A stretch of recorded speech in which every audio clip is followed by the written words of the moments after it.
Dorothy and her husband, Michael, split up a few months after their son, Aiden, was born. The separation was difficult as the couple wasn't on good terms. That made the situation with their baby even more difficult. But luckily, the couple managed to reach an agreement that would make both of them and their son happy. But before we start, smash the like button, subscribe, and hit the notification bell so you never miss out on our upcoming stories. The agreement was that Aiden would rotate between his parents. Michael would have him for 1 week and Dorothy would have him the following week.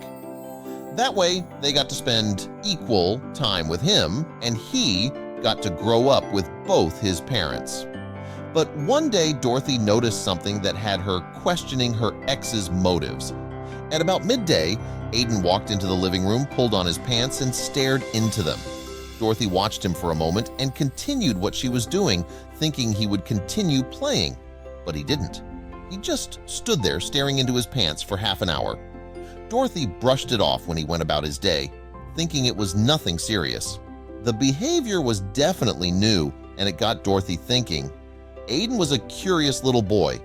Dorothy wondered if this staring had something to do with his curiosity. But when it happened again on his next visit, Dorothy laid Aiden down and checked his legs, but nothing indicated that something was bothering him. The next day, the same thing happened, and again it was around lunchtime. It was 12:13 p.m. to be exact. Dorothy wondered if it had something to do with the time, so she checked again the next day. The same thing happened. After Aiden went back to his father's house, Dorothy was visited by her friend Olivia. After Olivia heard the whole story, she said something that had Dorothy suspecting her ex-husband. Could he be responsible for what was happening to her son?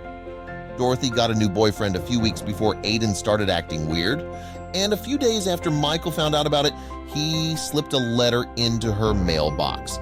In the letter, he wrote many things that were meant to hurt her. He threatened to make her life miserable. Could it be possible that he was using their son to spy on her? Dorothy didn't want to believe it, but Michael did seem very jealous of her new boyfriend. The more she thought about it, the more realistic the spying thing sounded. Dorothy had a half-day job, and she got home just before noon. Aiden started acting strange at 12:13 p.m. She was convinced that Michael had hidden a recording device or chip in Aiden's clothing. With that thought in mind, Dorothy picked up her son and took him to the changing station. She searched every inch of his clothing and checked every seam, but she didn't find what she was looking for. She even checked Aiden's diaper, but the chip was nowhere to be found. Even though Dorothy couldn't find any evidence, she was convinced that Michael was spying on her and that he was using their son to do it. So she came up with an idea. Dorothy was in the same room as Aiden when she picked up her phone and called the police. While the officers came to her house, another unit was sent to Michael's place. He was arrested on the spot and taken in for questioning. What happened next left Dorothy utterly confused. Dorothy had no idea the cops would come for her as well. Dorothy heard a knock on her door and had no idea why.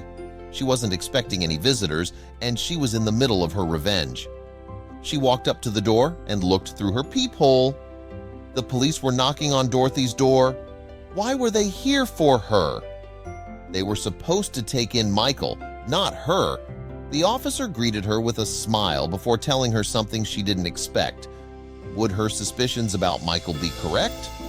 The law enforcement officer explained to Dorothy what they had found out from her ex-husband. They had taken him to a holding room at the local precinct and started asking him questions with regard to the spying. But the strangest thing of all was how good he was at lying.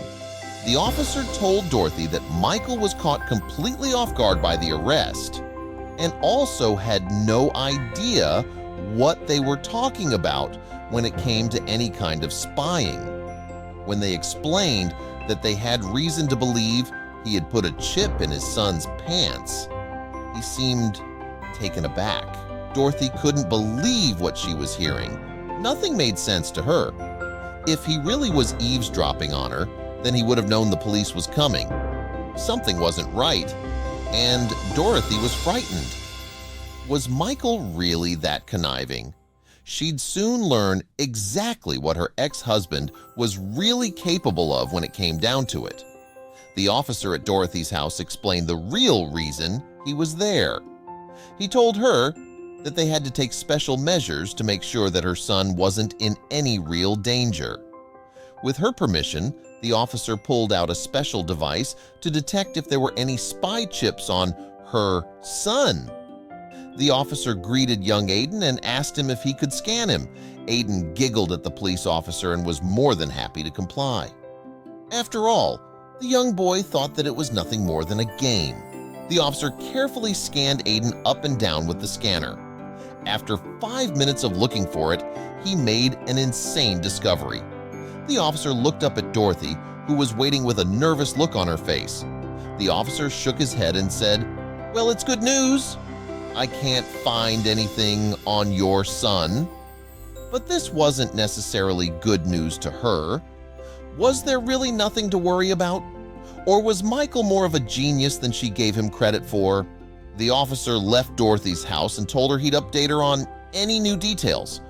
Dorothy had time to think about what was really going on at that time, but just as she thought she would go insane from not knowing, she got an unexpected call.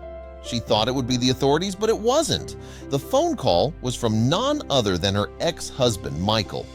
What could he have possibly wanted? Was he going to threaten her again or tell her that he was on to her?